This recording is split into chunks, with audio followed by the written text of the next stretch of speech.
FBI has identified the man who they say showed up at U.S. Attorney Alina Habba's office with a baseball bat earlier this week as Keith Michael Lisa.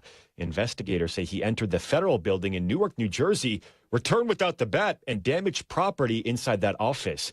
He is facing federal charges for bringing a weapon into a federal facility and destruction of federal property.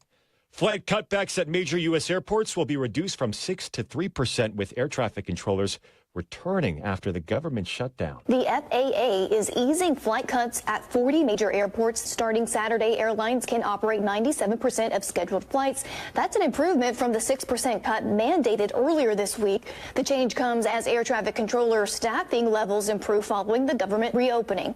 The FAA will monitor the system through the weekend and decide when normal operations can resume. Fox's Chanley Painter. The Wall Street Journal reporting that Tesla is now requiring its suppliers to exclude all China-made parts for cars sold here in the U.S. People familiar with that move saying, quote, Tesla and its suppliers have already replaced some China-made components with parts made elsewhere. Tesla is aiming to switch all other components to those made outside of China in the next year or two. Those sources say that move comes in response to ongoing trade uncertainty. The Labor Department will release its September jobs and unemployment report on Thursday. It's more than a month late. The data drop marks the beginning of the end of a long information gap caused by the 43-day government shutdown.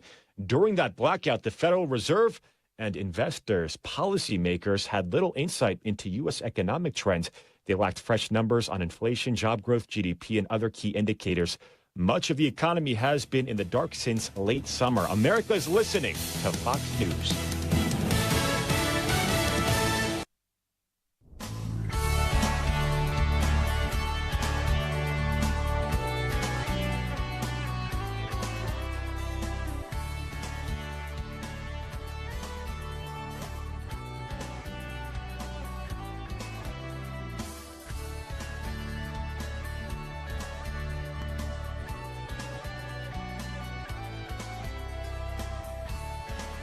Good morning.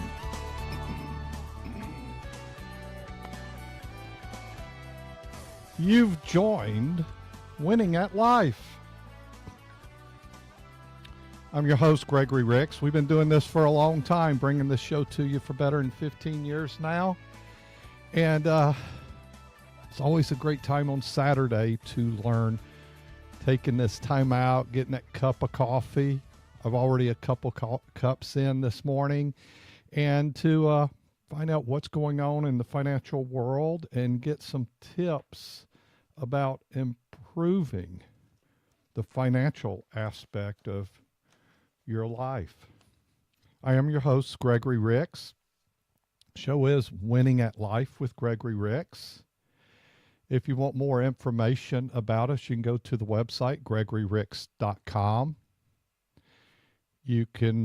We're streaming the show over on our YouTube channel and our Facebook pages as well. Well, the Winning at Life Facebook page at probably one of the breaks. I'll also share that as I normally do with my personal page, Gregory Ricks, and the firm's page, Gregory Ricks and Associates. The Total Wealth Authority Advisors and Retirement Strategies.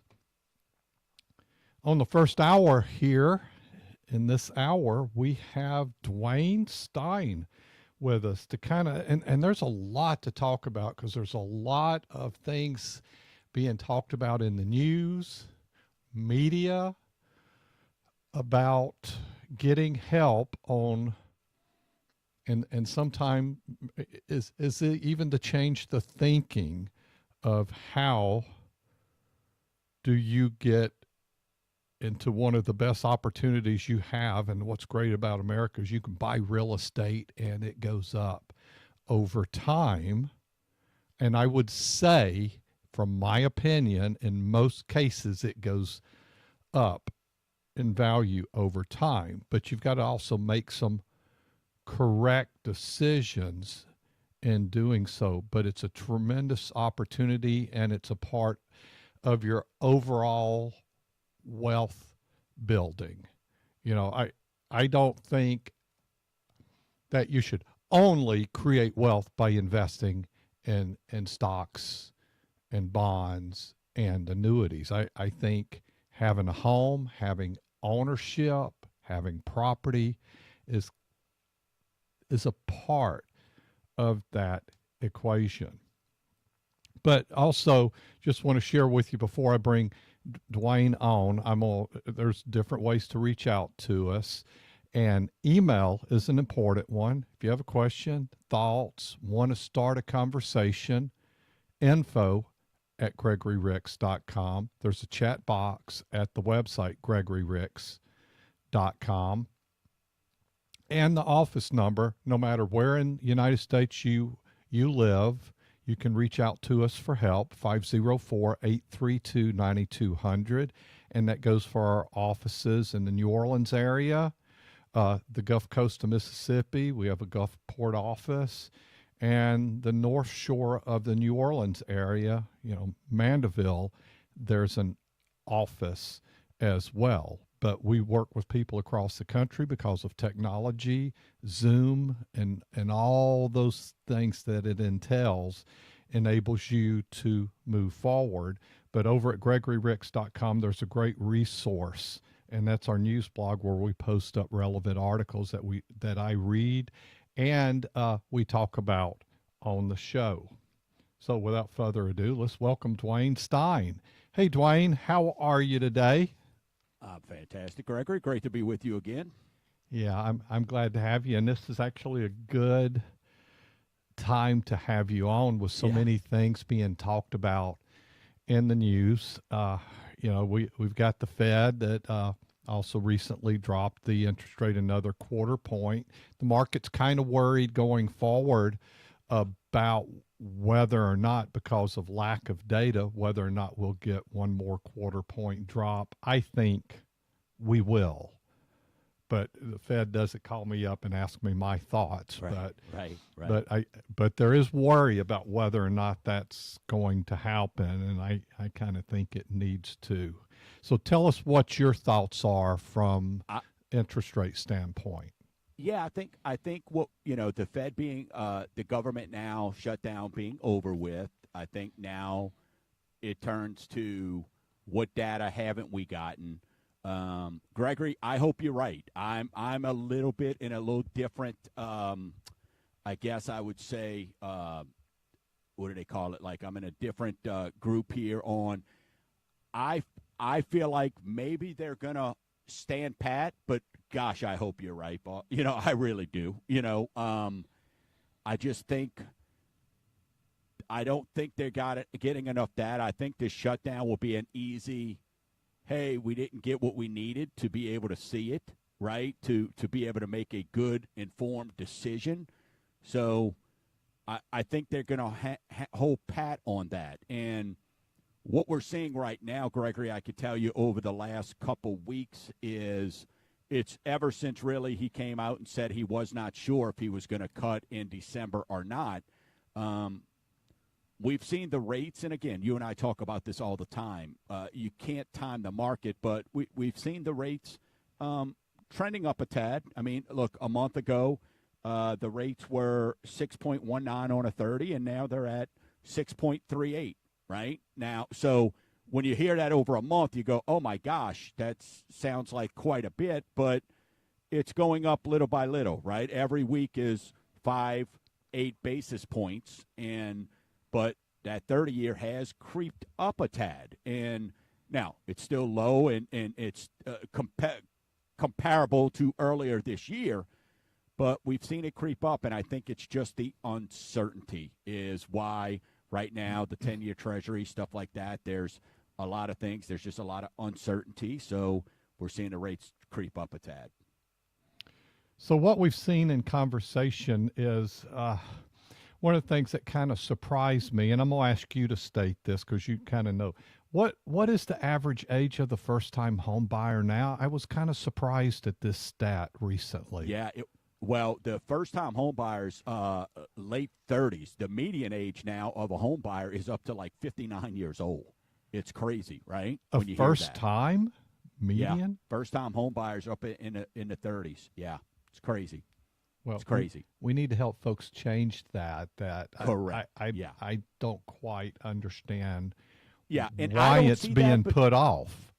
I agree, and I think that it's an affordability thing. I think I think what we've dealt with over the last couple years, Gregory, is the old FOMO, right? People feel like you and I have bought houses for years, and if you go back through historical times, you're looking. I mean, a 6-7% mortgage rate is pretty much the norm. But when you throw in those 2, 3s and 4%, it becomes where people think that's the norm. And I think the holdout now for this and is causing folks to just wait. And, maybe student loan debt. There's probably a lot of factors. Now, our market here, Gregory, I don't see that because I think for us, while affordability is an issue everywhere, my average age is first time home buyer is not that, right. We're more in the late 20s, which is, I think, I'm a lot glad I don't have to wait 10 years to help everybody else out for sure. Yeah, I was just thinking back. I was probably first time buyer in my late 20s, but I had started well before then thinking about it. I didn't have college debt, and I don't know that, gosh, I'm 65 now, so we're going back several decades there, but even thinking about borrowing money and such, that wasn't on my radar, but knowing that I wanted to have continuing education after high school, and one of the things I did was join the Army. So I kind of, because of being in the military, I had certain things that helped me with that. And even friends were like, I remember one of my friends, Gary, he said, like, how are you doing this? Because I'm having to do these different side jobs and all to get through, and you don't seem like you have to do as much. And I said, hey, the military's helping me pay for this as I go. And so next thing you know, he's joined up, and then another friend joined up. Why? And it impacted their lives in a positive way as well, continuing to school and and Gary, for example, went on to a career in the military and became a helicopter pilot. I actually had a goal of flying helicopters, but I'm colorblind, so they wouldn't let me do that. So that's kind of like, well, that changed my path because I became intrigued with financial services and moved in that direction because of my love of compounding interest. But one of the things we have to think about, two things I think is important. We need younger people to try to get into home ownership. And they are talking about, home prices are going to come down and so much. And that's being put out there by news media. But I don't know that that's necessarily going to be the case. It isn't like we're going to have all of a sudden a huge supply come available and push down the prices. I just don't see how that's happening. But what we do need to do is get the younger people geared to thinking about not miss the opportunity of equity growth over time. That's kind of also like, well, why would I put money in IRAs? Why would I start doing a Roth now? Why would I start investing even a small amount? I'm just getting started in life. I've just finished college, or I've just gone to work out of high school. Why would I start saving now? Why? Because compounding of growth, compounding interest. You miss that, you can't make it up. You're forever behind. So wherever you start is where you start. But if you start earlier, you're going to have more. So with that said, we have to think about real estate in that way. Absolutely. Got a little surprise here. We got some music coming through, so obviously we're going to take a short break, Dwayne, and for the listeners. Okay, well that stopped. Okay, that's good. Hey, Let me reset my thoughts here. We do you do what you want. You've been on it. You do what you want. You want to just keep going. We keep going. Yeah, we're going to take a break at the bottom of the hour. I kind of like rolling through because you and I get going here. But But you see where I'm going. That is, they need to start thinking about how do I get into real estate now. And one of the things is, you're incurring debt, but then debt is something that's going to go down over time because you're going to make monthly payments on it. And there's good debt, Gregory. Yeah. Owning a home is good debt, right? And I think one of the things that keeps a lot of and it's sort of that generation where, well, you got to put down 20%. And a stat I just read that came out in an article I read that National Association of Realtors put out is the highest since 1989. First-time home buyers are put down 10%. I think a lot of, and everybody doesn't have the shows like we've got, right? And to teach them and educate them on, you don't have to put down 20%. I don't like seeing 10%, right? So a lot of this is people are trying to save or thinking I need more. And it's kind of like going, hey, I'm going to wait till I save enough money to have a child. Sometimes you just you're never going to have enough. And when I see this on first-time home buyers being at 10%, and that's the highest since 1989, that's a big number. And I think it's a lot of just the education that's out there and making such a difference on maybe folks waiting a little bit more, right? And I think those are the things when you look at that is a big, big difference. So, it's a lot. Look, it's a lot, but those numbers I don't think we deal with as much in this market. But like you said, it's explaining and educating and showing the value of home ownership, I think, is just so important, right? It is so important. And then when you look at, Gregory, here's something else too. Repeat buyers put down a median of 23%. That's also the highest since 2003. So, Gregory, you know what that tells me? A repeat buyer puts down more than twice the amount as a new home buyer. So if that's not a banner for why home ownership is amazing, it's that right there. Because they're putting down that money because when they sell their home, they're taking that equity and they're either a move-up buyer or maybe even downside, but they're taking all that money they made because of that first step, that investment they made buying that first home, and putting it into the next one. And then guess what? When they move the next time, they'll put even that much more down. And little by little, you start building more wealth with using less of your money and letting the home work for you, but it's got to start somewhere. Yeah, and I think it does have to start somewhere, and that could be, for your first home doesn't have to be that big house. It's got to kind of be that starter home, and that means something that you can afford. With that said, you've got to make some good decisions regarding location, affordability, and I always define this, but I think you should be making a purchase based upon curb appeal. Yeah. I don't want to buy an ugly home that I can't dress up. I can't make look nice from the curb. If it's going to be forever ugly, you need to go buy something else. That's just an honest thought way I look at it. But it might not be the right color, but the color can be changed. The lawn and shrubs can be fixed up. It just needs to have that nice first appearance. It needs to be affordable because you're also buying something that's going to grow in value over time. And look at the stat you just gave on being a second-time home buyer means they've got more money to put into the next purchase, so it means they can buy more.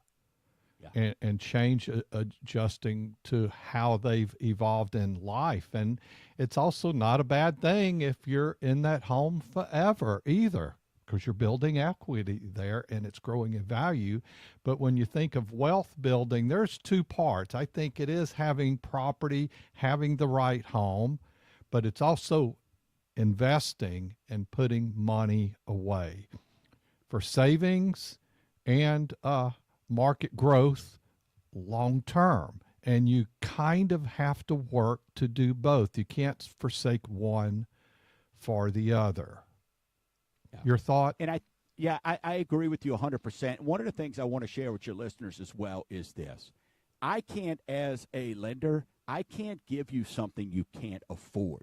You can't call me and go, I want a $500,000 house, and, you've got $100,000 student loan debt and you make $40,000 a year, and tell me I can't afford that. I already know that, right? So I can't put you in a home you can't afford.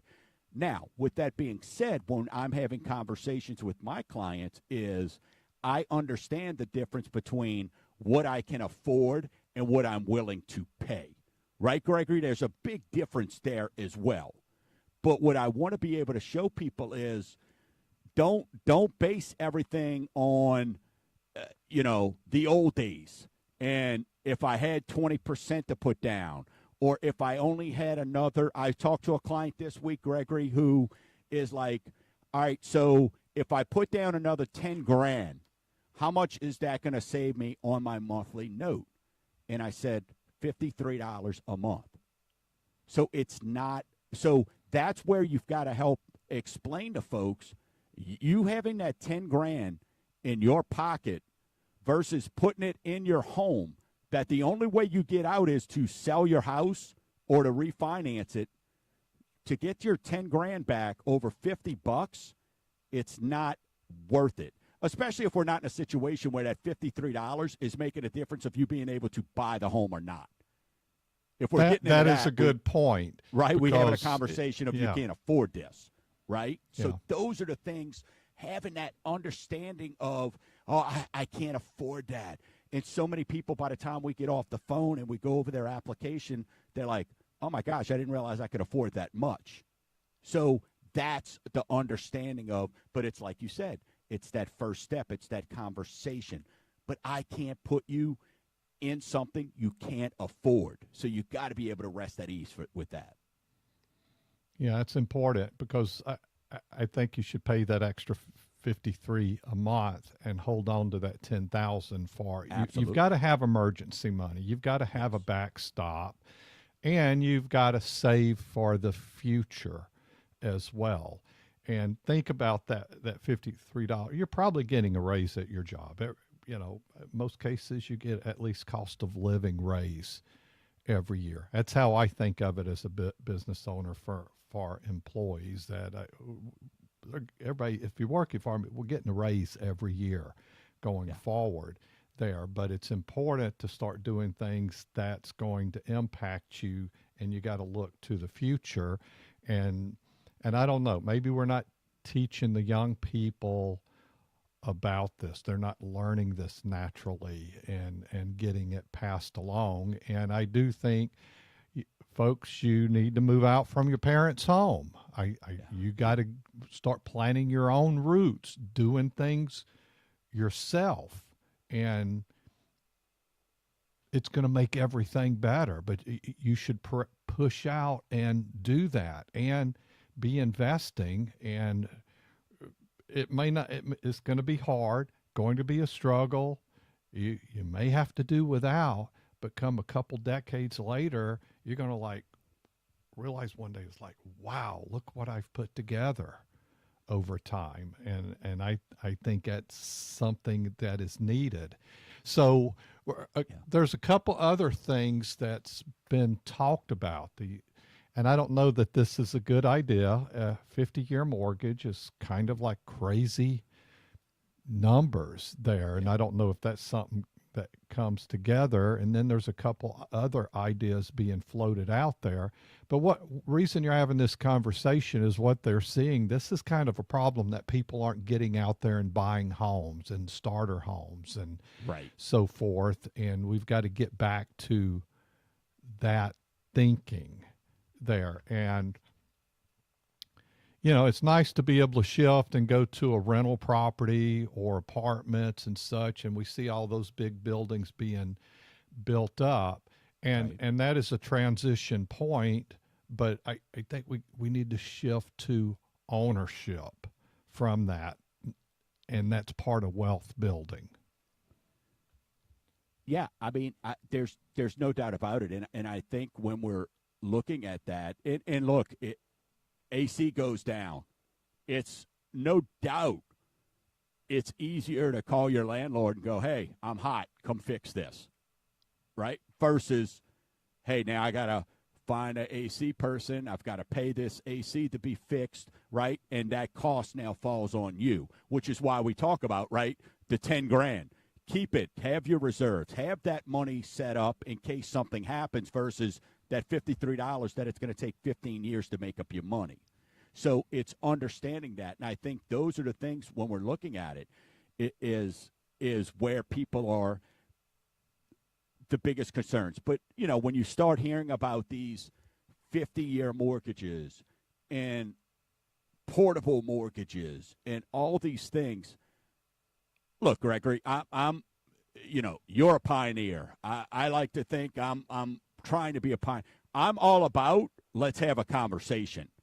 Let's listen to it, right? Let's see, is there some things? And I think that's what they're doing because, Gregory, they're saying they don't like the median age is 50-something years old, right, of a home buyer, right? So they understand that you've got to try to keep. And what is the biggest part of when you're looking at GDP and all, your biggest part is home ownership and housing is 38 to 40% of it.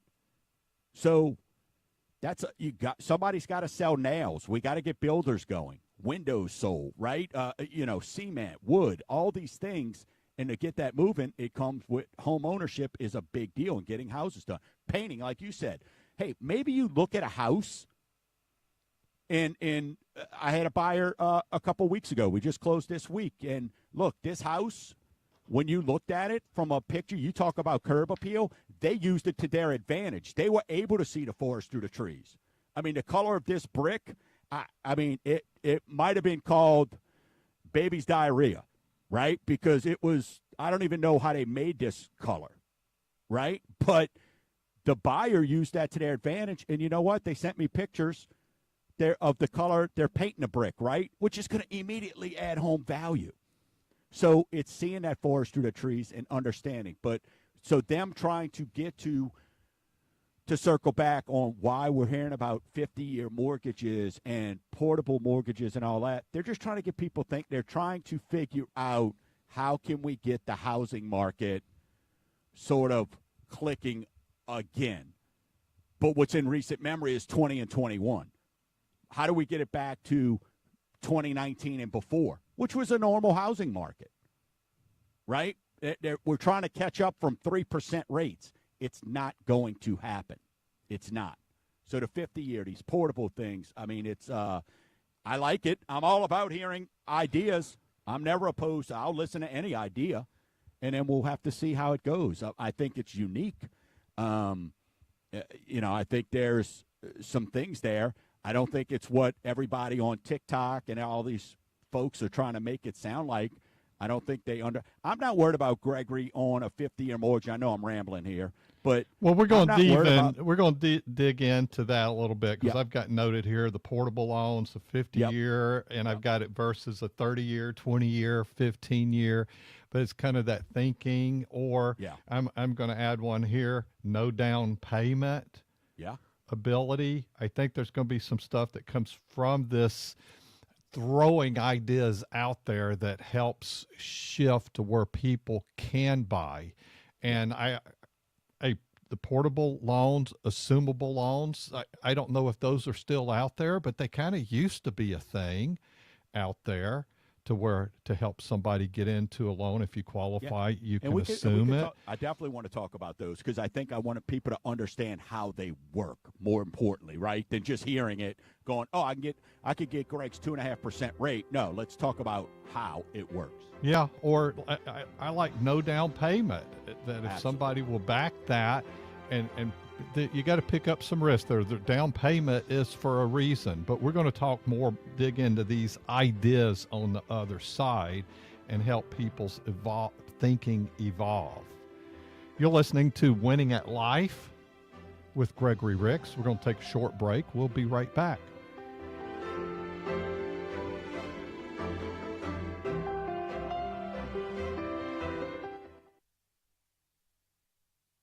Ask Gregory is a financial podcast from the guys who bring you Winning at Life with Gregory Ricks. My mother just inherited a couple of annuities. If you could explain the difference between a government pension offset and the windfall elimination provision is. You now make too much income to contribute to a Roth IRA. Find the Ask Gregory podcast on the Winning at Life app, the iHeartRadio app, Google Podcasts, Apple Podcasts, and Spotify. You all are so good. Investment advisory services offered through AE Wealth Management, LLC.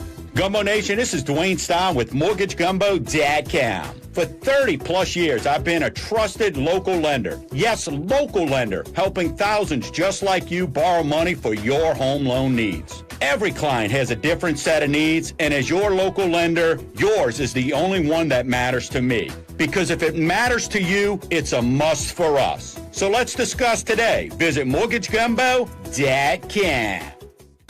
If you like money, you'll love the Winning at Life app. On the Winning at Life app, you can hear the Ask Gregory podcast, where you'll find episodes based on a financial topic. So if you're looking for help on a specific situation, there's a good chance you'll find it on the Ask Gregory podcast, including episodes on 401ks, taxes, stocks, Social Security, gold, and whether or not you should buy an RV. Hear the Ask Gregory podcast on the Winning at Life app, your wallet's favorite app. If you've been listening to Winning at Life for a while now, you probably already know that estate planning is more than just a will. You may need a trust. You definitely need both of your powers of attorney. So what's your plan? Hi, I'm Wes Blanchard, an estate planning attorney at offices in Metairie. Listen, don't leave your loved ones in a bind. Call me and we'll make you a plan or update your existing plan. Find me at wjblanchardlaw.com.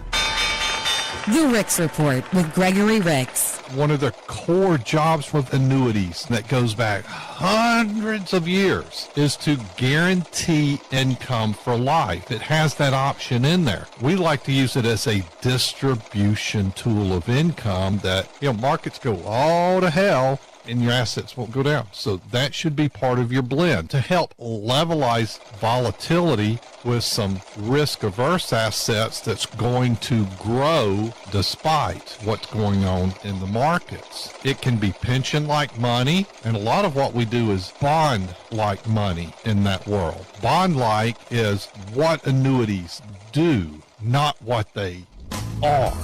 Winning at Life with Gregory Ricks, Saturday mornings at 10 on News Talk 99.5 WRNO. Find us on the Winning at Life app or GregoryRicks.com. Investment advisory services offered through AE Wealth Management, LLC. Fox News, I'm Angelo Bavaro. The FBI has identified the men who they say showed up at U.S. Attorney Alina Habba's office with a baseball bat earlier this week as Keith Michael Lisa. And U.S. Attorney General Pam Bondi says he's in custody. Investigators say he entered the federal building in Newark, New Jersey, returned without the bat, and then damaged property inside the office. He is facing federal charges for bringing a weapon into a federal facility and destruction of federal property.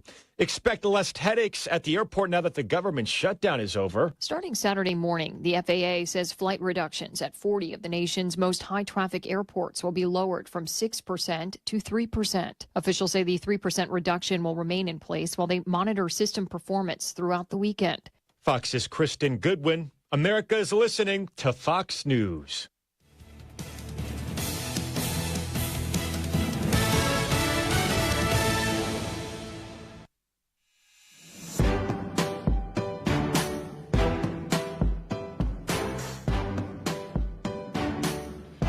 Welcome back. You're listening to Winning at Life with Gregory Ricks. We took a short break there, and we're back with more. We have Dwayne Stein with us this hour. We're kind of talking about wealth building and home ownership as a part of that. Dwayne's in the mortgage business, so he's kind of there to help you get that going. And one of the things that's alarming that we talked about in the first section of this was how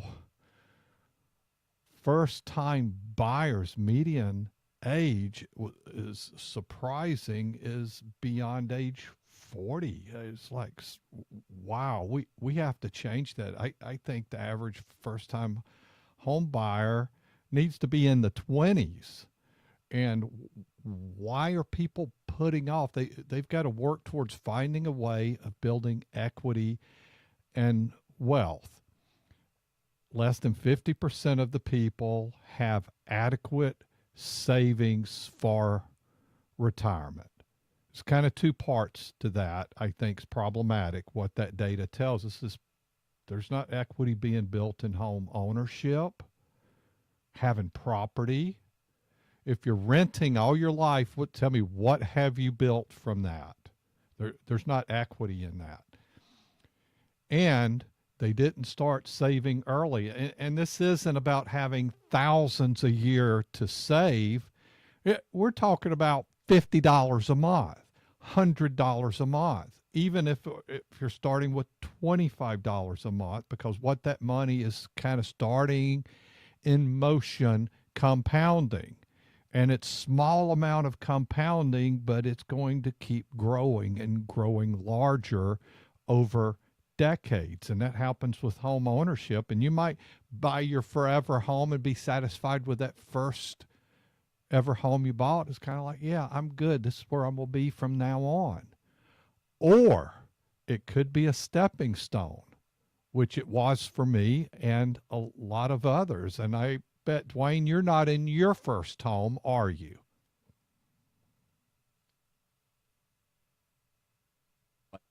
Hold it. You're cutting out there, Dwayne. Oh, I'm sorry. Okay, go ahead. Are you in your first home? No, absolutely not. No.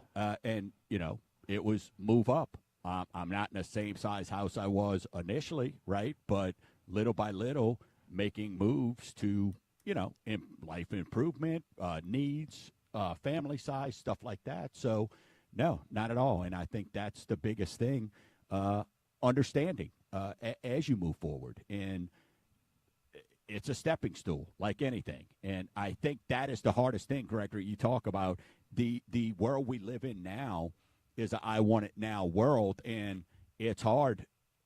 You got kids graduating from college who think they should be making $100,000, right? So is that the mentality also of, hey, I get affordability, but is it, oh my gosh, no way I'm buying a $210,000 house. I want $500,000.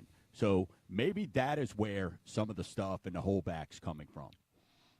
Yeah, here is, and speaking of people getting out of college thinking they should get paid ridiculous money, and that's, hey, that's a nice thought, but you're going to have to work your way into that. Not that I didn't have those thoughts either.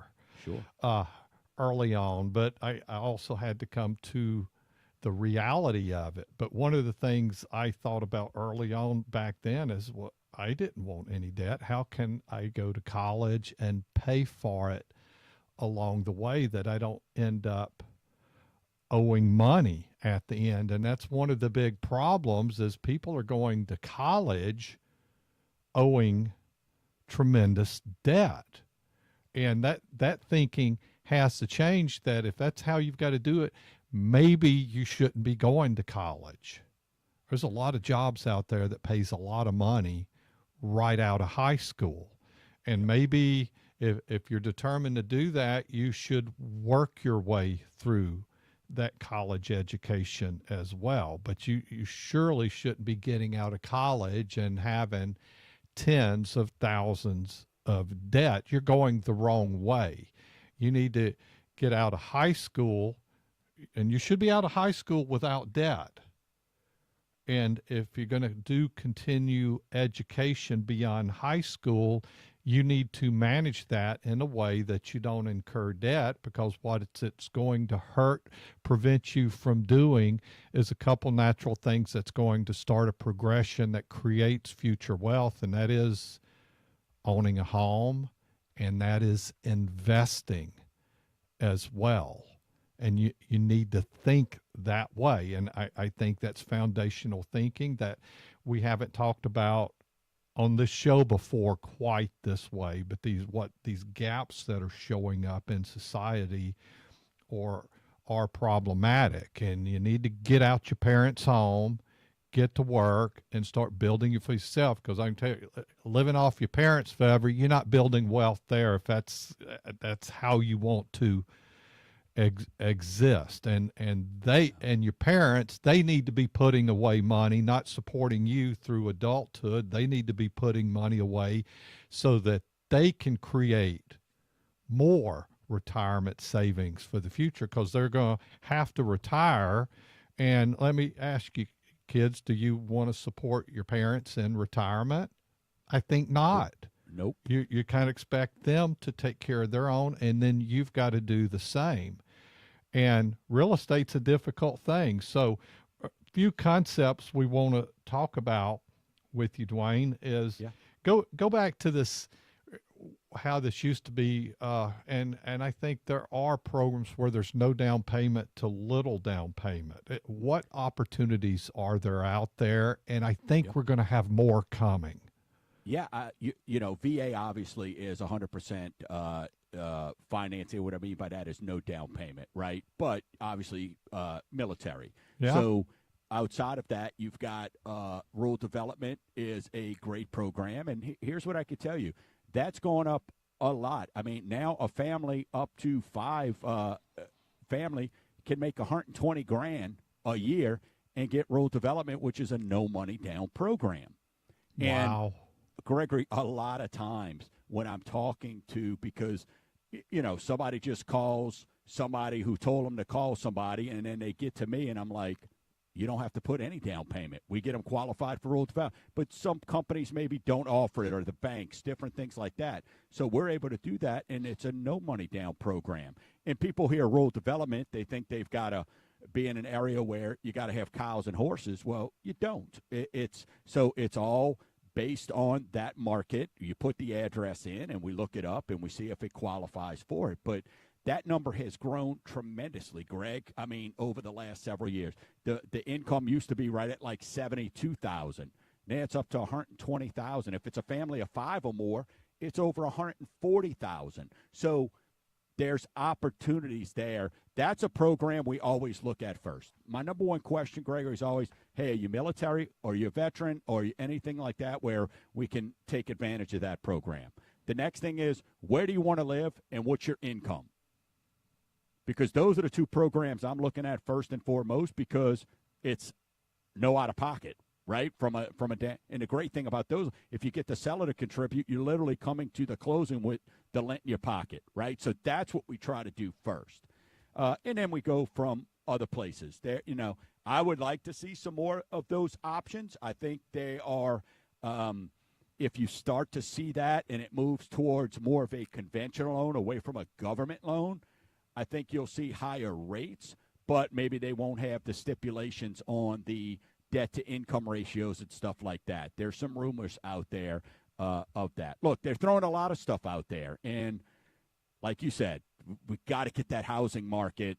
People are literally, Gregory, and we've been talking about this for years, the locked-in effect is real. People are locked into a mortgage because they've got under 4%, and you got to get that moving. They're building equity, but they want people obviously moving. So that's where they're coming up with some of these 50-year and portable stuff like that they're talking about. Yeah, how the heck would a 50-year work? That is, you're not creating debt. You're always paying down principal over time. It's just taking a lot longer.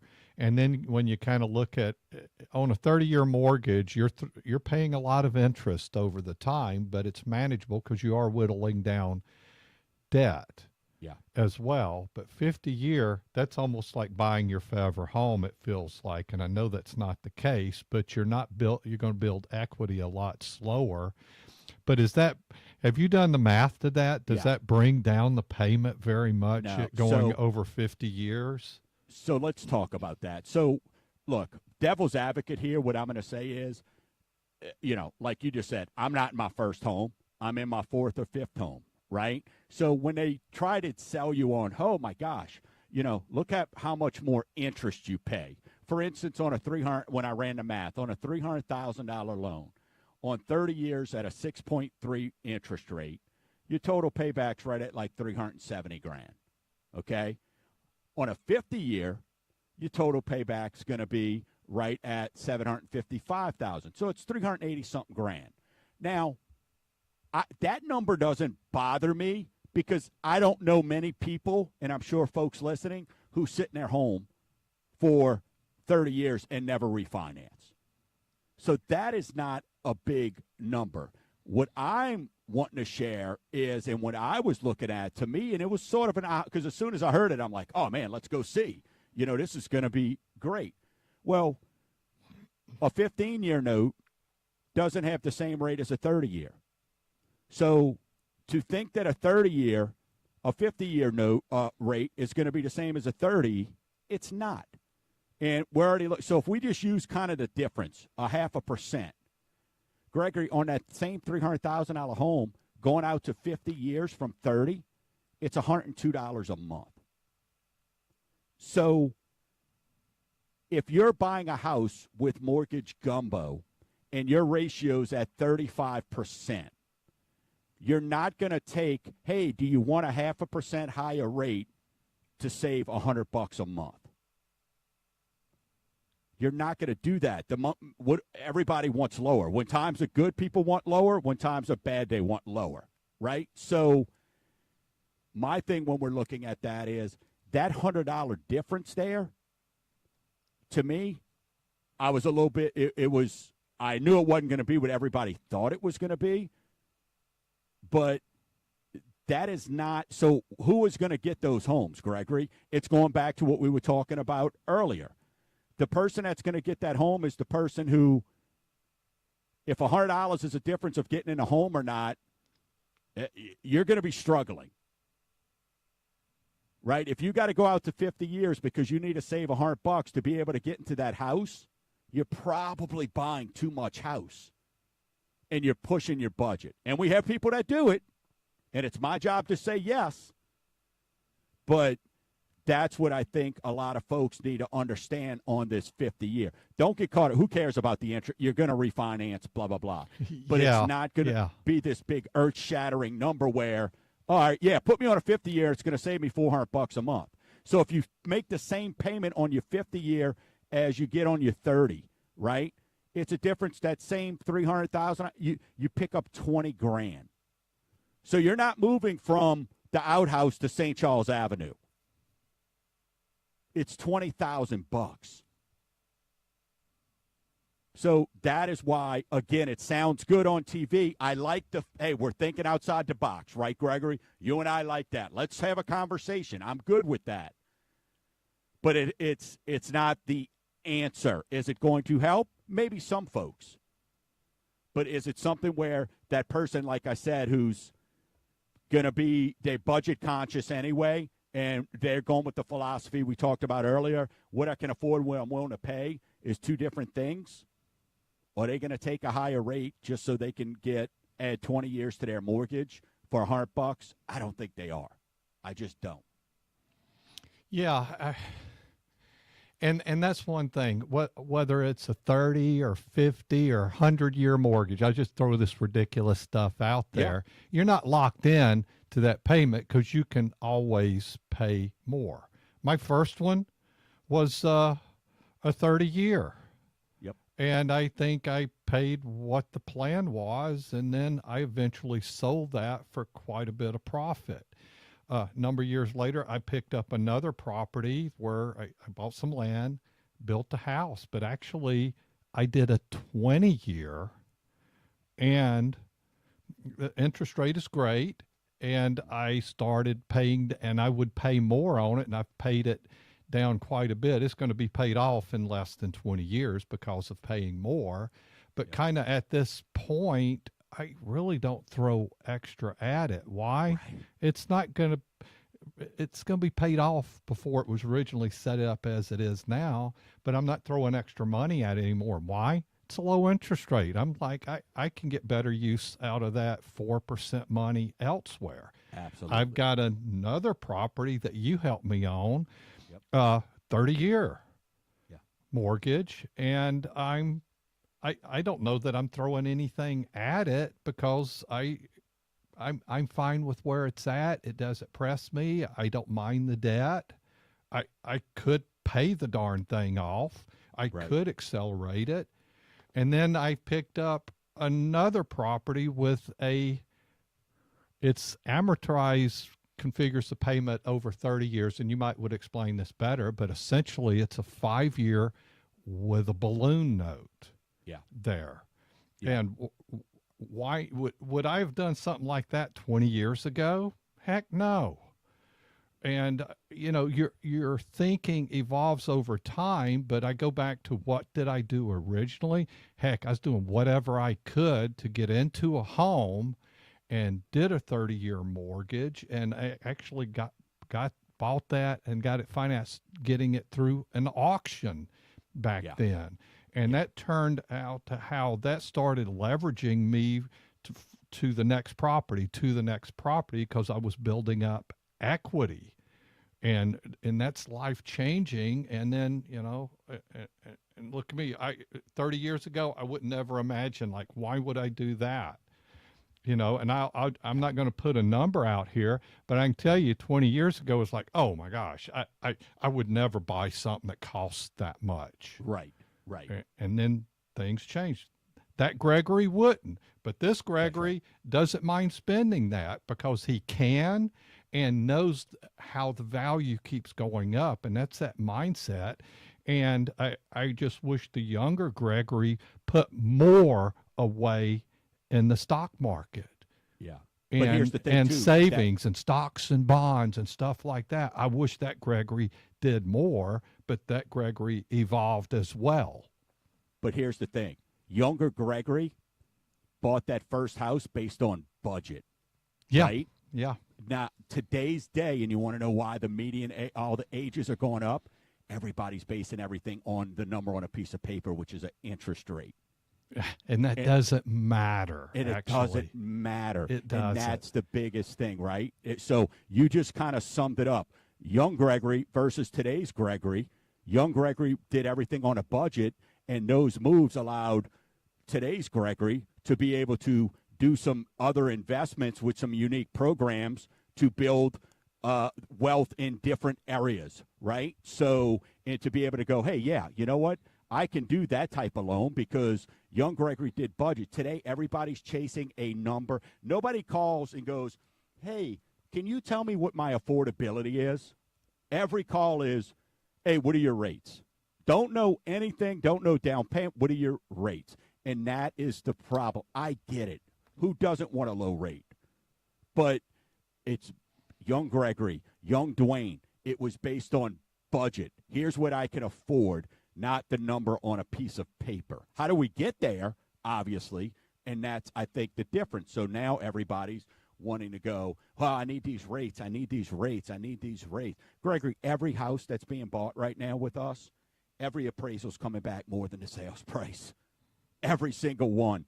So that even tells you in this environment right now, and for that to happen means homes are selling at, above what they're even asking. So the money is there. The wealth is there. It's proven, right? There's some, turds in a punch bowl, so to speak. But for the most part, you're going to win in real estate. And I think that's the greatest thing that you just said is, young Gregory, you can't look at, that's why sometimes, and I get moms and dads on the phones and aunts and uncles and grandmas and grandpas and have to explain to them, you can't give young Gregory today's Gregory advice, right? Because it's different. It's not a 20% where it's budgetary. So let's look at things differently on how to work in their world. Unless you're going to pay their note for them, then we listen to whatever they got to say. If it's bank of mom and dad, heck yeah, let's roll. You know what I'm saying? Whatever bank of mom and dad's giving you 50%, let's rock. Greatest thing ever. But if it's you, we got to look at how do we maintain that budget and how do we keep you with money for those next down the road, for those other expenses in the future. So the realtor situation has changed somewhat. So you're going out there buying, and I've experienced that as well. And it's kind of split. You've got a realtor that represents the seller of the property, Yep. and then a realtor that represents the buyer. And those are two separate things now. You could work with somebody that handles both sides, but I don't know where their allegiance is. If you utilize the seller of the property, and you could, but if they were connected to that seller, there might be a bias there to represent that. Yeah, it's a dual agent. It would be kind of tough, right? Yeah, I think you should have a relationship with somebody that's working for you, and you could get the seller to pay your agent's fee, but you might be willing to. You need to pay your agent that's representing you, because I think that's kind of important. Your thoughts on that world as we've seen that evolve? Yeah, that world has changed since last year, and the biggest thing is, listen, for the most part, the seller, it used to just be understood the seller pays it. Now they've got to put it down on paper. But what I'm amazed at is the inability of some realtors to have a conversation. A realtor will call me and go, what's your rates? What's this? What's that? Yet a realtor can't go to Gregory and go, hey, listen, for me to represent you, here's what my cost is going to be. Right? Now, that realtor is going to ask the listing agent to pay that, but if that listing agent isn't willing to pay that, is Gregory or Dwayne willing to pay that for you? Well, guess what? That's a tough conversation, right, Gregory? Mm-hmm. So they don't like to do that. So that is the biggest difference there. And I get not everybody can. But for the most part, 99.9% of the deals I see, the listing agent, the seller, is still paying the buyer agent fees. It's just now got to be disclosed on what that is going to be. So some sellers will say, hey, you know what, Gregory, do you want to accept this offer from Dwayne? You know what, he wants $10,000 in closing costs. I tell you what, I'll give him the $10,000, but instead of paying that buyer agent 3%, I'll give them 2.5%, or instead of 2.5%, I'll give them 2%. Right? So that's kind of how it gets worked out. Okay, it makes sense, and it clarifies the roles out there. But just wanted to throw that into the mix, because we're encouraging people to kind of start this process and not get bogged down on interest rate. That's just a temporary thing that you're not going to be stuck with the rest of your life out there. Dwayne, tremendous content you gave us today and value to the listeners. How do they reach you? Very easy. Hey, obviously you can find me Winning at Life with Gregory Ricks, so just go to mortgagegumbo.com. Thank you for being with us today. Always a pleasure. Awesome. We're going to Happy Thanksgiving. Thank you, Dwayne. Appreciate you. And we're going to take a short break. We'll be right back with hour 2 of Winning at Life with Gregory Ricks.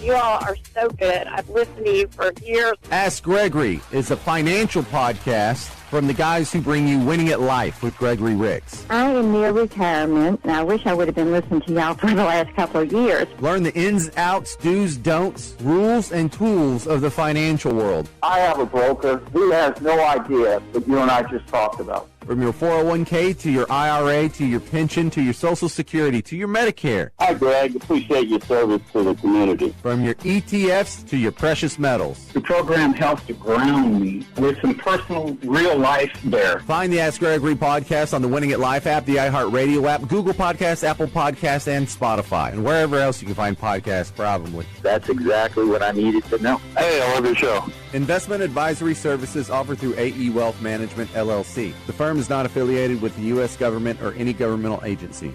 Cancer Crusaders has been raising funds for cancer research in New Orleans since 1978. Cancer Crusaders Incorporated is a non-profit, all-volunteer organization with no administrative overhead. Cancer Crusaders has raised over $5 million for the local cancer research centers, LSU Stanley S. Scott Cancer Center and Tulane Cancer Center in New Orleans, where they are working on a cure for cancer. Get involved, donate, volunteer, or attend a fundraiser. Visit us at cancercrusadersla.org. Winning at Life with Gregory Ricks is a copyright of Down South Strategies for the private use of our audience. Any unauthorized use of this broadcast without express consent is prohibited. For podcasts, show information, and contacts to our sponsors, go to winningatlife.com or download the Winning at Life app. If you have a financial situation and you're not quite sure what to do, you better call Gregory. We are Winning at Life with Gregory Ricks. News Talk 99.5 WRNO FM, New Orleans, comes from the Mortgage Gumbo Studios. Your locally trusted home loan lender, MortgageGumbo.com.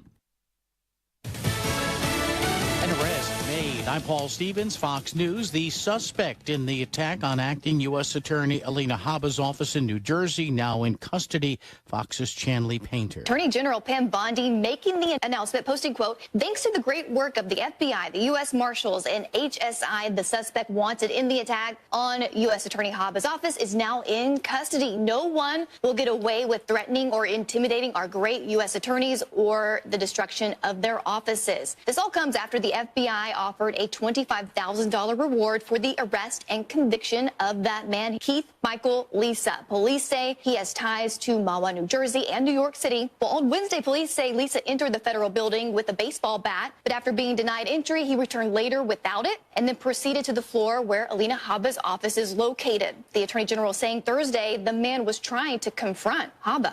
And Alina Habba posting on X, quote, "I will not be intimidated by radical lunatics for doing my job," unquote. A police officer in critical condition after a crash while escorting Vice President J.D. Vance's motorcade in Tennessee. It happened when two police vehicles collided in Marysville, Tennessee. The injured officer, a motorcycle cop with the Marysville Police Department, hit by a car driven by a state trooper who was treated on the scene by paramedics. The Secret Service says the accident did not detract from the protection of the vice president. The crash occurring as Vance's motorcade was on its way to a Republican National Committee fundraiser. Gary Baumgarten, Fox News. Government shutdown-related flight cuts will be reduced today from 6% to 3% at 40 major airports across the U.S. Travelers not out of the woods yet. There are already over 400 delays and around 270 cancellations across the U.S. today. America's listening to Fox News.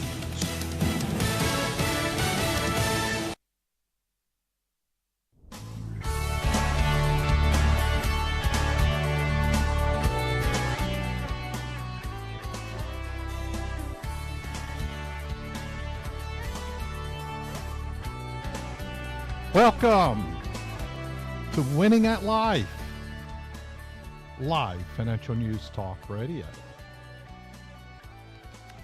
Thanks for joining us today. We've been doing this show for better than 15 years. If you're new to the show, go to GregoryRicks.com. Check out the website, a little bit about me. I'm CEO, founder of Gregory Ricks and Associates, the Total Wealth Authority, advisors, and retirement strategies. We love working with people and helping them with their money. We've got some neat things that we're working on, some new initiatives as we're expanding our services. And we basically, at the core, have multiple pillars that we work with people on. Part of that is creating retirement plans. Part of that is creating investment plans. Foundation is kind of making sure you have emergency money there. But also with the long-term view of what we're doing is making sure you have a sustainable income plan. Along the ways, you've got to deal with things like insurance, paying off debt, estate planning, taxes. Taxes is, if you think about it, what is your biggest bill every year? You might think, it's easy, it's my mortgage, or it might be your college debt. But look at your, because that tax bill, I think it may well be your tax bill. So you kind of look at that. Well, it's kind of hidden because it's withheld from your paycheck for most people. And if you're in business or self-employed, you're kind of having to handle that and set aside. And if you haven't done that properly, yeah, that's at the end of the year or at tax time, there's a shock coming to you, and you may owe more money. Yeah, I don't live life by setting a goal as I hope one day I'll pay $1 million in taxes. I don't look at that as a goal ever, and I never have set it as a goal. I've always kind of thought of either income or revenue to the business. And of course, if you're looking at income going up, yeah, you're going to end up with a bigger tax bill. But what you have to have in planning along the way is, what can I do to reduce my tax exposure?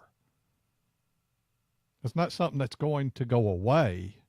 And in the reality of it, yeah, if you are paying more in taxes this year than you ever have, well, guess what? You made more than you ever have. I think the two kind of go hand in hand.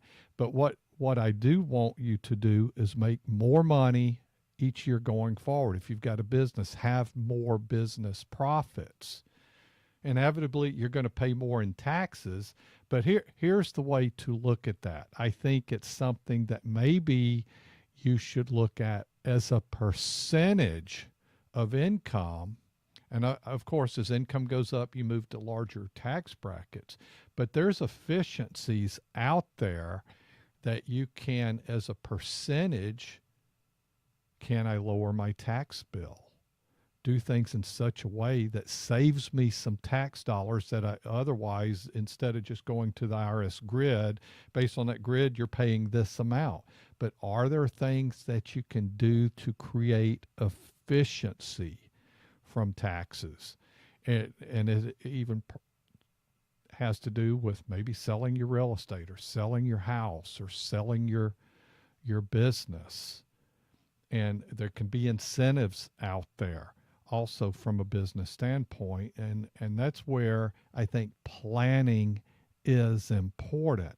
And planning needs to start well before time for taxes to be due. And I think that's an important part. If you kind of see three major areas on how we're evolving as a firm, their focus is being put on, as of course, is growing investments with a purpose of generating income at retirement. So I kind of spoke of two parts right there.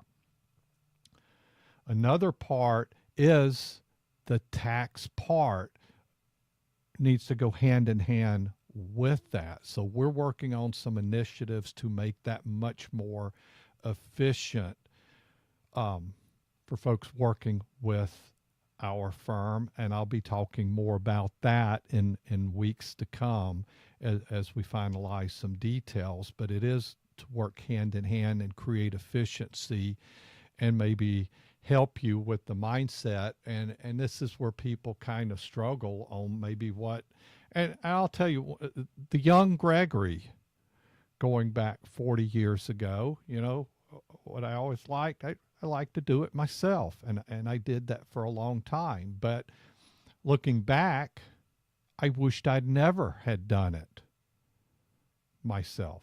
But I had the knowledge and I studied and learned all that. And still, I don't think that was best use for me, because also what I wished I had utilized was somebody that knows more than me about that and how that's evolved. And the current Gregory I utilize people that are specialists in that arena for tax efficiencies and stuff. And even from a firm standpoint, we have a team of people we've hired to help with that. as well. And we're taking that to the next step to make sure all clients have access to that and those efficiencies. And sometimes when the younger Gregory was like, well, why would I pay for that? Because I can do it for myself. And I'll tell you, that was wrong thinking, because it might be worth paying if you're getting more value out of that. And then the other thing that's really important is estate planning, and it's not just for those in retirement. I'm not going to go off on a deep tangent on that, but you've already heard me talking about that. Is we're putting together strategies that every client at a minimum has a will and the proper powers of attorneys, mainly to do with financial if something happens while living, because those are kind of negated when you die. So then it goes to the will, and then the next layer would add trust to that, or the trust would supplant the will. But what we want is every client to have that core stuff. So we're building that out. We're going to talk more about that in the coming weeks, as kind of have these pieces put together for you, that we're going to have a roadmap for that all these things are taken care of to get you to a great place. Another important part about working with a firm is having that counseling. Yeah, you can go use AI to do some investment plan, but AI is not going to counsel you and talk about these other things and give you those nudges and the resources that we have to bring people to bear to help you with these things. Of course, you could do it on your own, but you're just not going to have access to all this stuff and these knowledge bases. And if you like what you're hearing and want to start a conversation, the office number is 504-832-9200. That's 504-832-9200. No matter where you're listening to the show from, reach out to us. If you're wanting to come to one of the offices in Metairie, Louisiana, Gulfport, Mississippi, Mandeville, Louisiana, you can go in office for visits with an advisor team and start that conversation. And you just got to reach out to that number or email info@gregoryricks.com. There's a chat box at the website also as another way to get started. I'm going to give you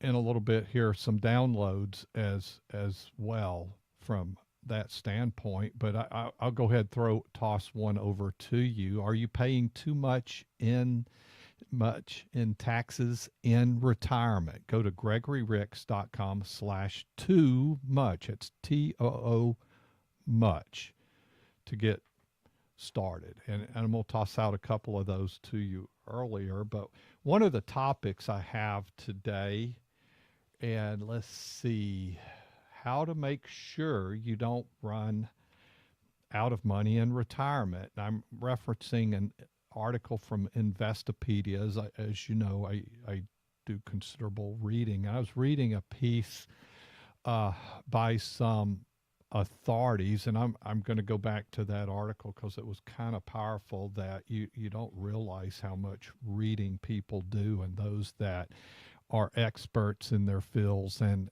authorities in their field, of how much reading they do. I can simplify it for you because you can tune into the show. I do a lot of content of that, but you'd probably be kind of shocked at how much there. But that's why I stay abreast of everything, and my knowledge base and thinking and how I do things continues to evolve, and that's how our firm as an advisory firm constantly evolves and gets better from that standpoint. But this article from Investopedia, and it's by Catherine Pauljug, And that's one of the things that's kind of important is making sure you've saved money for retirement, but you also don't want to outlive that. So from her standpoint, living on a fixed income requires thoughtful planning and spending. These 5 tips can help ensure you don't outlive your savings. That's where you don't want to get to the back end of that. Why might that happen? Could because you're overspending and you don't really know how to look further down the road. Or you've lived longer than you expected to. And that's kind of important as well. Takeaways in the article are financial planners say retirees are more likely to outlive their savings due to poor planning and spending habits. And that's another reason is to have those conversations with a financial advisor.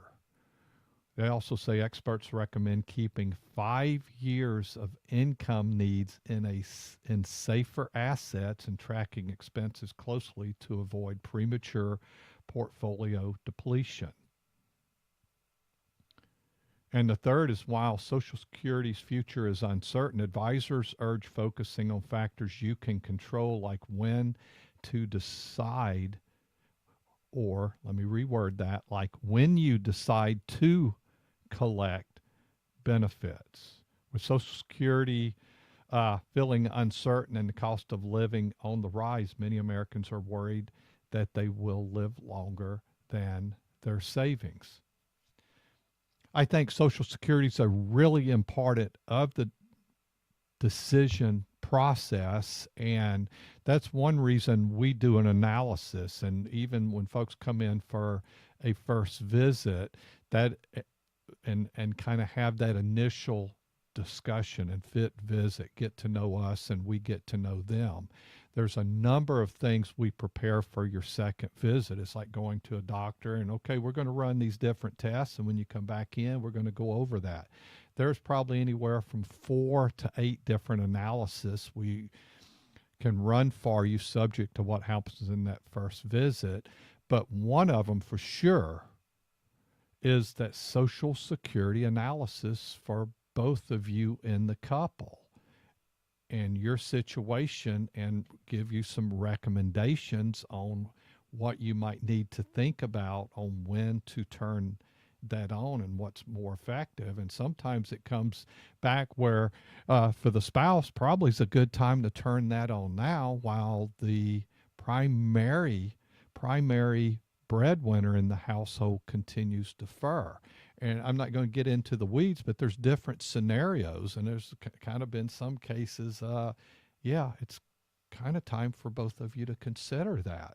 Might be the case as well. So I think that's an important decision, and we do that for clients every year until both have turned on Social Security. It's that important of a decision. So number one, thing to do is spend time on planning. Planning is one of the most important steps to make sure you don't run out of money in retirement. You don't just pick an age you want to stop working and assume things will work out. You need to know where you are on the path and where you are going. You know, sometimes the initial conversations when a family comes into the office is they're kind of like, when can I retire? Or can I retire next year? Or they might not know when that is. You know, can I retire now?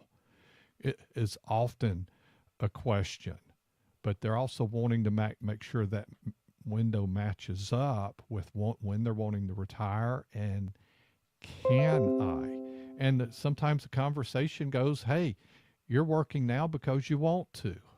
Or, yeah, you kind of need to go a few more years.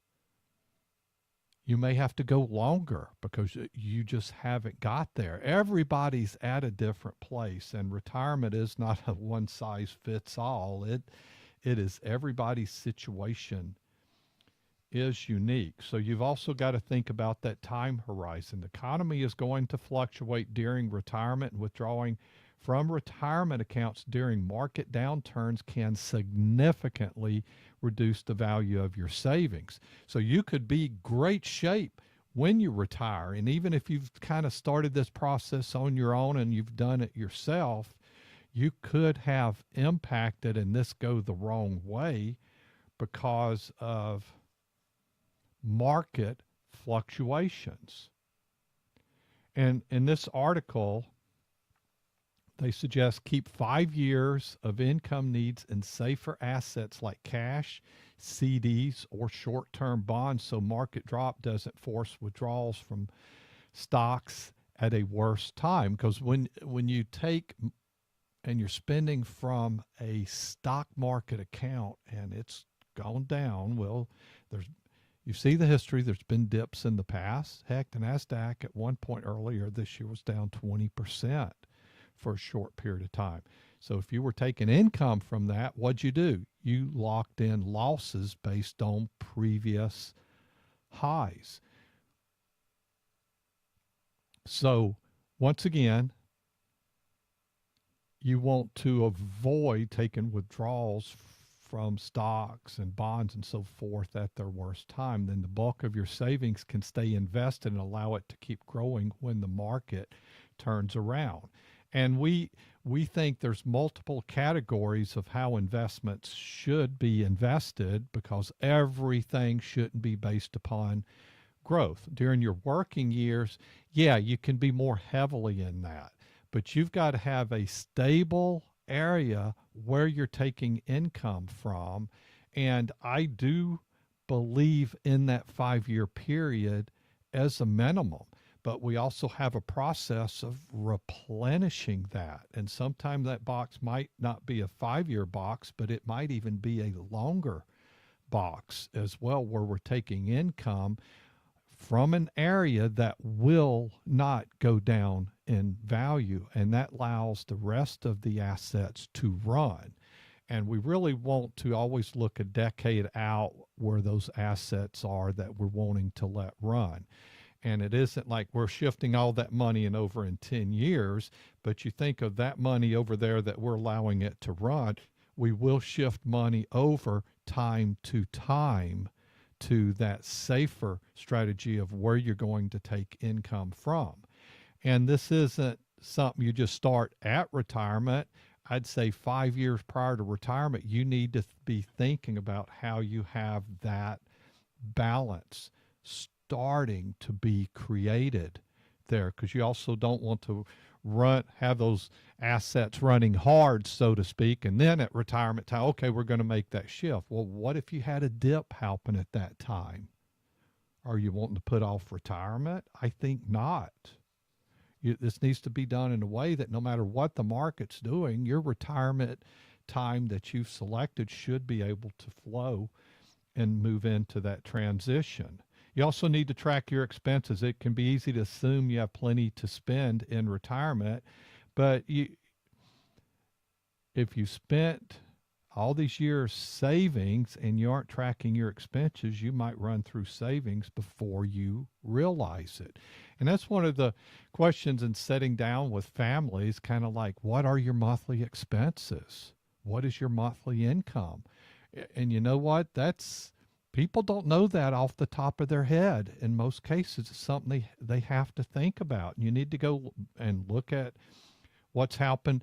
And this is one reason I like the cash report. I like to see what my inflow and outflow is on a monthly basis from a personal standpoint. From a business standpoint, I look at that on a weekly basis. But from a personal household standpoint, I want to see what my inflow is versus my outflow. And if you're doing that, you kind of know, yeah, Gregory, we know what we spend every month on things. They ebb and flow a little bit because of shopping here and there, but that's kind of loosely what we spend a month. That would be great if everybody knew that, but that's not the norm. But that is something that you have to adjust to. You have to have an understanding of your expenses. And sometime when you should at least yearly do a spending audit. I kind of at times have used that as a budget audit, but sometimes you might want to think of that as a spending audit to kind of see where can we trim, what kind of waste has developed. And then the other thing is to keep spending dynamic. Another mistake to avoid is assuming your spending can stay the same each year. Retirement spending should be dynamic, meaning higher in good markets, leaner in down years. The retirees who stay solvent are the ones who adapt when conditions change. And that is to have those consultations of knowing how spending, how savings going. One of the questions we check on each year, how is emergency savings? Is that stable? Has that increased or has that gone down? If it's gone down, why from that standpoint? In addition to tracking your spending, track the market. Pay attention to how far your dollar stretches. Save big expenses like travel for times when the market is up and avoid debt when you can adjust your daily expenses more easily when prices rise. I don't necessarily want to time my vacations by, oh, market's up, I can do that. It should be part of the flow and budgeted in, not just on good market years. I think it should be more consistency and discussion about how things are going, and use your advisor as a sounding board and be thoughtful about Social Security. Many Americans are worried about the future of Social Security. I don't worry too much about that. I don't think it's going away, but there might be tweaks in it. That's coming. I'd say worry is understandable, but panic, you shouldn't panic over it. Social Security, if the trust fund's basically kind of depleted, but they're going to make some tweaks. The system may adjust through smaller cost of living increases, higher taxes, or later eligibility. But I'm going to tell you my opinion and what the article references, the benefits aren't vanishing. For younger investors, experts suggest planning retirement without counting on Social Security to create more flexibility. I agree with that. Now, back end of life, Social Security is a part of the mix. But if you're in your 20s and 30s, pick an income goal and start saving towards that. It's too far out to know in place, but you're going to get some benefits from Social Security. Everybody is what the expectation is. But I wouldn't, in my 30s or even early 40s, put that as a part of the factor. I'm kind of like, if I have $1 million in retirement savings, build up my 401k, this is the income I can build from that. That's the kind of the certainties of what you can control. And the other will be pluses, whether you have a pension, Social Security, those type of things that's added to the mix right there. I think that article kind of gives you some good help right there. That's going to be put up on our blog, also over at GregoryRicks.com. I think that was a pretty good piece from Investopedia. You get to do reading, you get to add all this different knowledge to your foundation and become better with your money. So our process at Gregory Ricks and Associates, a Total Wealth Authority, advisors and retirement strategies, is we have a multiple meeting process. We have that roadmap on our website at GregoryRicks.com, but it kind of starts with a first visit. There's no obligation to get started on any visit. I think it's kind of like dating. You know, and your first date might start with a lunch. If it goes well, schedule another lunch. If you keep having lunches, you're probably seeing each other. If we keep having meetings, well, obviously we're working together, but we're not required to keep having lunches. Well, we're not required to have meetings. You're not required to do so. But we also give you steps to choose to go to the next thing. And nobody's going to put pressure on you. And it's really got to be a fit in both directions from that. And that's what you want to look at. Are we a good fit? Are we going to bring value? Are we looking out for your best interest? And do you feel that we are, as a firm, are successful and going to be around a long time, and the team? And that's one reason you should come into any of our offices. You're going to see that we're successful, that we have a number of people. Go check us out on our website. Look at our staffing. And we're on the search of hiring other people. If we weren't successful in growing, we wouldn't be hiring more people. We might be going the other way and shrinking. But no, we're looking to hire more people. So go check us out and then reach out and start a conversation. So start out by going and visiting our website, GregoryRicks.com. We're going to take a short break here, and we're going to be back with another half hour of great content. I've got a lot of stuff to feed to you on that next hour, so be sure to stick around. We'll be right back. This is Winning at Life with Gregory Ricks.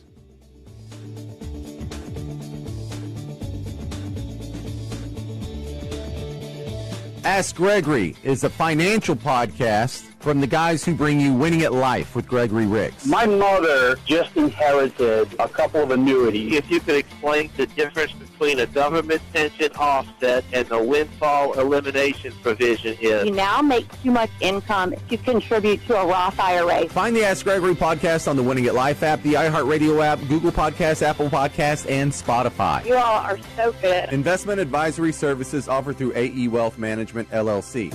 Gumbo Nation, this is Dwayne Stein with MortgageGumbo.com. For 30 plus years, I've been a trusted local lender. Yes, local lender, helping thousands just like you borrow money for your home loan needs. Every client has a different set of needs, and as your local lender, yours is the only one that matters to me. Because if it matters to you, it's a must for us. So let's discuss today. Visit MortgageGumbo.com. If you like money, you'll love the Winning at Life app. On the Winning at Life app, you can hear the Ask Gregory podcast, where you'll find episodes based on a financial topic. So if you're looking for help on a specific situation, there's a good chance you'll find it on the Ask Gregory podcast, including episodes on 401ks, taxes, stocks, Social Security, gold, and whether or not you should buy an RV. Hear the Ask Gregory podcast on the Winning at Life app, your wallet's favorite app. If you've been listening to Winning at Life for a while now, you probably already know that estate planning is more than just a will. You may need a trust. You definitely need both of your powers of attorney. So what's your plan? Hi, I'm Wes Blanchard, an estate planning attorney of offices in Metairie. Listen, don't leave your loved ones in a bind. Call me and we'll make you a plan or update your existing plan. Find me at wjblanchardlaw.com.